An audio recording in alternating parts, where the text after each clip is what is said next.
बायकोची किंमत. बायको घरीच असते म्हणून तिच्या कुठल्याच गोष्टीची किंमत नसते आपल्याला. तिच्या वेळेची, आवडीनिवडीची, तिच्या दिसण्याचीच काय तिच्या अस्तित्वाचीही पर्वा नसते. एवढं होऊनही कधी कुरबुर नसते तिची, जी आपली इतकी काळजी घेते, आपल्यासाठी आयुष्य वेचते. तिच्याकडे आपण सगळ्यात जास्त दुर्लक्ष करतो. काय रे, काय म्हणतंय तुझं रिटायरमेंट? फोन लागल्या लागल्या मी देण्याला विचारलं. देना म्हणजे देवीदास नामदेव फतफते, पण सगळेच त्याला लाडाने देनाच म्हणायचे. जवळजवळ 28 वर्ष सोबत काम केलेला माझा सहकारी, आमच्या ऑफिसमधून निवृत्तीची पहिली केस त्याचीच. माझ्यापेक्षा 8 वर्षांनी तो मोठा असल्यानं तो लवकर निवृत्त झाला होता. काही नाही रे, बसलो होतो. महत्वाच्या कागदपत्रांच्या फाईल्स जरा व्यवस्थित लावून ठेवू या म्हटलं. तो उत्तरला, कागदपत्र म्हटल्यावर व्यवस्थितच ठेवायला हवेत. मी दररोज एक एक फाईल क्लिअर करतोय. काल घराचे कागदपत्र, घरपट्टी, मेंटेनन्सच्या पावत्या, शेअर सर्टिफिकेट वगैरे सगळे व्यवस्थित लावून घेतले. आज बँकेच्या खात्यांची झाडाझडती सुरू केलीये. ड्रायव्हर चेक करता करता कपाटात एक जुनं पासबुक मिळालं. पासबुकातल्या 32 वर्षापूर्वीच्या एंट्री बघून हसायला आलं. ते कशामुळे? मी चेकने कोणाला 20 रुपये दिले, कोणाला 25. 76 सालातली पहिल्या पगाराची स्लिपही सापडली, 375 रुपयांची. मग जाम जीवावर आलं अशा पावत्या फाडणं. जीवावर येणारच ऋणानुबंध काय माणसांशीच असतात. मी खरंय ते साधा छान एन्जॉय करतोय मी माझी निवृत्ती. दररोजचा कार्यक्रम म्हणशील तर सकाळी मस्त 6:30ला उठावं, आंघोळ चहा वगैरे आटोपून हिला मदतीसाठी किचनमध्ये हजर व्हावं. 8:30 नंतर नाश्ता, मग गाठतो तोच आपला नेहमीचा स्टेशनचा रस्ता.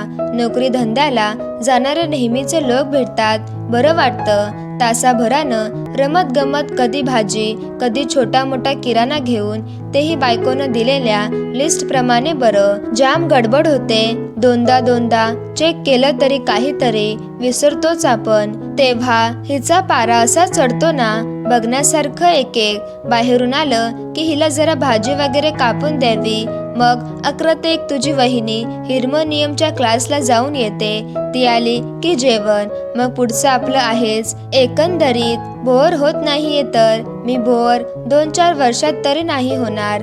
आजपर्यंत मी एकदाही पिठाच्या गिरणीत गेलो नव्हतं, पण परवा तो योग आला. इतकं ऑकवर्ड वाटलं ना, डोक्यावर डबा घेणं बरं वाटेना म्हणून काखेत धरला.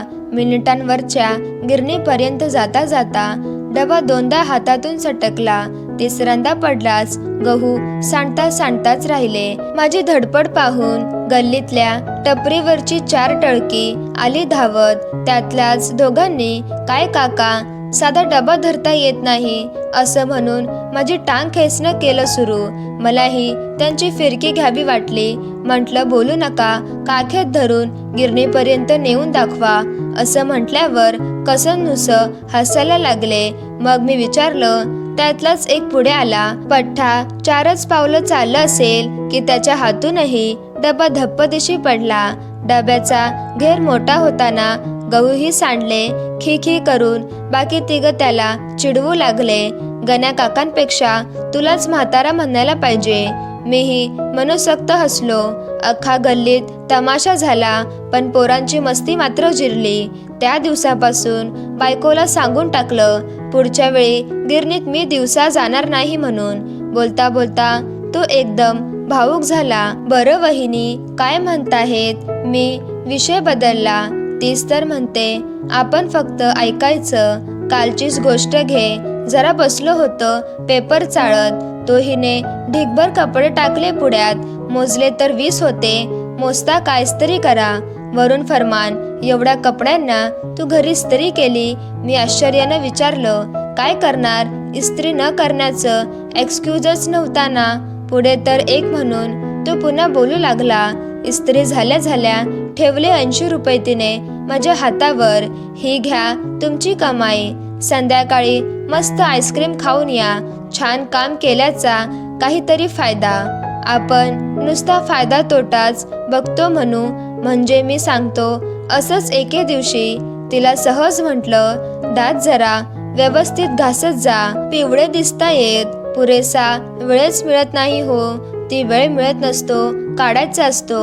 आता तर माझा डबा करायचाही प्रश्न नाहीये. मी असं म्हटल्यावर म्हणते कशी, तुम्ही एक वेळचं जेवण बंद केलंय का? नाही ना, डबा नाही याचा अर्थ खायला लागत नाही असं थोडंच आहे. तुम्ही नसला तरी अनंताचा डबा आहे, त्यांचं कॉलेजला जाणंही आहेच. निवृत्त तुम्ही झालंयत, मी नाही. तुम्ही घरी असल्यानं उलट डोक्याचा ताप मात्र वाढलाय. तसं हे ती वैतागून म्हणाली. पण खूप लागलं माझ्या मनाला. विचारांती लक्षात आलं, जिथं तिथं आपण फक्त फायदाच बघत असतो. संसारात तिच्यासारखं समरसून जाणं 7 जन्मात नाही जमणार आपल्याला. पहाटे उठल्यापासून रात्री अंथरुणावर पडेपर्यंत जरा विश्रांती नसते तिला. चहा कर, डबा कर, पोरांच्या शाळा कॉलेजचं बघ, कपडे धु, कपडे आवर, भाजी आण, बँकेत जा, सफाई आण, भांडीवाली नाही आली तर ते वेगळं टेन्शन, इलेक्ट्रिकच बिल, बापांची औषध, दळणाचं बघ. अरे हो, दळणावरून आठवलं, हिला तर पोटाचाही त्रास आहे. मग गिरणीत ही डबा कसा नेत होती देव जाणे. दिवस संपतो, रात्र अर्धी उलटते. हिच्या कामांची जंत्री मात्र काही संपत नाही. रोजची ही अशी 1760 कामं न चुकता करायची.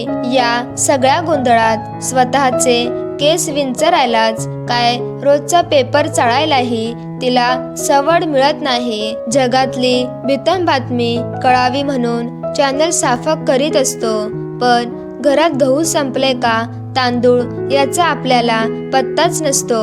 मला नेहमी वाटायचं रे, संध्याकाळी आपण ऑफिसमधून येतो त्यावेळी हिनं मळक्या गाऊनऐवजी मस्तपैकी साडी घालून गजरा बिजरा माळून दारात आपली वाट पाहावी. तशी गोष्ट फारच छोटी, पण इतक्या वर्षात एकदाही तसं जमून आलं नाही. या सगळ्यांचा एकदा अभ्यास केला तेव्हा बऱ्याच काही गोष्टी जाणवल्या. ती घरीच असते म्हणून तिच्या कुठल्याच गोष्टीची किंमत नसते आपल्याला. तिच्या वेळेची, आवडीनिवडीची, तिच्या दिसण्याचीच काय तिच्या अस्तित्वाचीही पर्वा नसते. आपल्यासाठी आयुष्य वेचते तिच्याकडे आपण सगळ्यात जास्त दुर्लक्ष करतो. खरंय तुझं म्हणणं, संसार गाड्याची दोरी तिच्या हाती सोपवून आपण होतो नामनिराळे. मी नेभरटासारखं जे गेलं ते आता जाऊ दे. निदान आयुष्याच्या उतारयानात तिच्यासारखं स्वतःला झोकून देणं जरी शिकलो तरी 50% तिला आराम मिळेल. राहून गेलेल्या गोष्टी करता येतील. तशी घरकामातन पूर्ण रिटायरमेंट तर तिची घ्यायची नाही. मुळात घर म्हणजेच ती असते आणि ती म्हणजेच घर. ती असू दे तर झोपडी ही चंद्रमौळी होते आणि ती नसू दे तर करोडोचे फ्लॅटही दगड मातीच्या भीती ठरतील. चल चल चल, ठेवतो फोन, शेड्यूल नको बिघडायला, अजून झाडझूड करायचीये असं म्हणून बोलता बोलताच त्याने फोन ठेवला. तर मित्रांनो, जर तुम्हाला गोष्ट आवडली असेल तर गोष्टीला लाईक करा आणि चॅनलला सबस्क्राईब करा.